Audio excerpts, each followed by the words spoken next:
네, 김요한입니다. 같이 말씀 묵상하겠습니다. 예전에 청년부에 있었던 일입니다. 청년부 교육자들이 한 음식점에 들어갔는데요. 거기에 청년들이 술을 마시고 있었답니다. 생일 파티를 하는데 그 생일을 축하해주는 건배를 할 때 교육자들이 들어가서 현장이 얼음이 되었다. 이런 이야기를 했었는데요.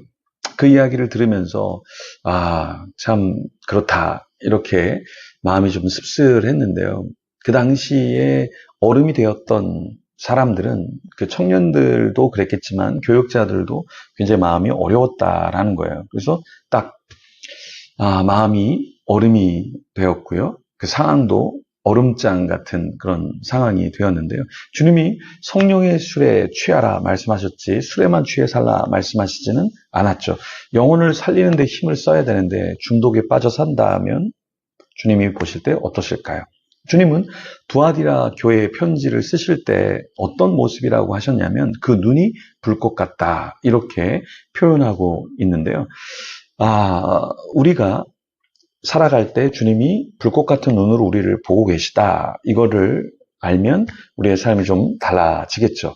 오늘 본문의 18절에 보면 두아디라 교회의 사자에게 편지하라. 그 눈이 불꽃 같고 그 발이 빛난 주석과 같은 하나님의 아들이 이르시되. 그 주님이 불꽃 같은 눈을 갖고 보고 계시고 발은 빛난 주석과 같은 하나님의 아들로 서 계셨습니다. 자, 이 두아디라 교회, 어떤 교회였을까요? 두아디라 지역은 태양신 아폴로, 여신 아데미, 신전 샴바다가 있었던 곳이었습니다. 그래서 우상숭배의 도시다 이렇게 볼 수 있고요. 로마 통치하에 있어서 황제의 권위에 도전하는 사람들은 살아갈 수 없었죠. 결국에 황제를 숭상하는 일이 있었습니다. 두아디라에 제우스의 아들 아폴로의 신전이 있었고 제우스의 아들 아폴로를 섬기는 곳에서 주님을 하나님의 아들로 고백하는 이것은 쉽지 않았을 것입니다. 자, 두아디라 교회에 주님은 자신을 하나님의 아들로 계시하셨어요. 근데 그것을 선포하는 순간 어려움에 처하게 되겠죠. 19절에 보면 내가 내 사업과 사랑과 믿음과 섬김과 인내를 아노니 내 나중 행위가 처음 것보다 많도다. 자, 두아디라 교회의 특징을 보면 세 가지로 볼 수가 있는데요. 첫 번째는 뭐냐면 일에 있어서 사업에 있어서 열심히 감당을 했고요. 두 번째는 영적인 열매에 있어서 믿음을 갖고 있었다. 그리고 내적인 열매, 그리고 관계적인 열매에서 사랑, 섬김, 인내가 있었다. 이렇게 말씀하고 있습니다. 두아디라는 소아시아에 있는 가장 작은 도시였어요. 그렇지만 그 도시로서 여러 가지 세공이 발달하고 염색업이 발달했기 때문에 부를 축적할 수 있었어요. 그러면 이런 때에 우상을 숭배하고 황제를 숭배하고 시대를 따라간다면 이 사람들도 역시 돈을 많이 벌 수 있었습니다. 그런데 여기에 있던 사람들은 주님을 위해서 사업을 하고 믿음을 갖고 사랑과 섬김과 인내를 감당했다라는 것입니다. 나중에 이 신약 시대에 두아디라 출신 루디아가 역시 장사를 하면서 옷감을 파는 사람이었는데 유럽 최초의 그리스도인이 되었고 바로 루디아라고 하는 이 여인이 교회를 세우는데 앞장섰다라는 것이죠.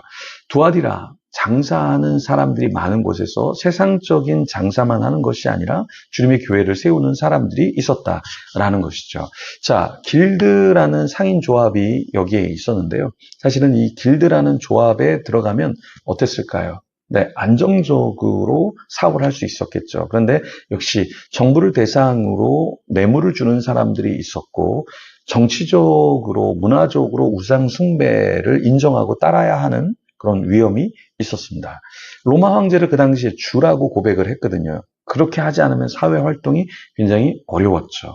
이렇게 아폴로 신전에서 술을 마시고 우상에게 바친 음식을 먹고 신전의 사제들과 음행을 했던 그 시대에 믿음을 지키는 것, 그리고 사랑하고 또 겸손하고 인내하는 것, 이것은 쉬운 열매는 아니었을 겁니다. 그런데 두아디라 교회는 이런 내적인 열매도 맺고 있었다라는 것입니다. 그러니까 사업만 잘하는 사람이 아니라 사랑과 섬김과 인내의 열매를 맺고 있었다. 그럼 우리는 어떻게 살아가야 될까요? 이 시대에 물질적으로 안정을 취하는 거 좋죠. 그러면서 믿음을 갖는 거 좋죠. 그러면서 내적인 열매도 맺는 거 좋죠.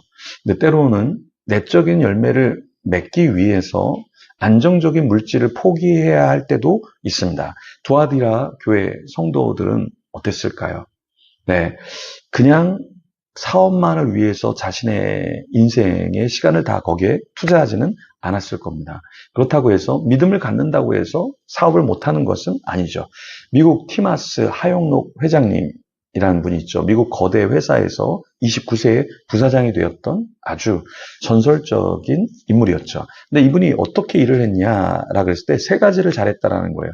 첫 번째, 10개를 하라고 하면 11개를 하고요. 물을 달라고 하면 냅킨까지 챙겨서 주고요. 말하기 전에 보고서를 책상 위에 올려놓았더니 자기가 29세에 부사장이 되었더라.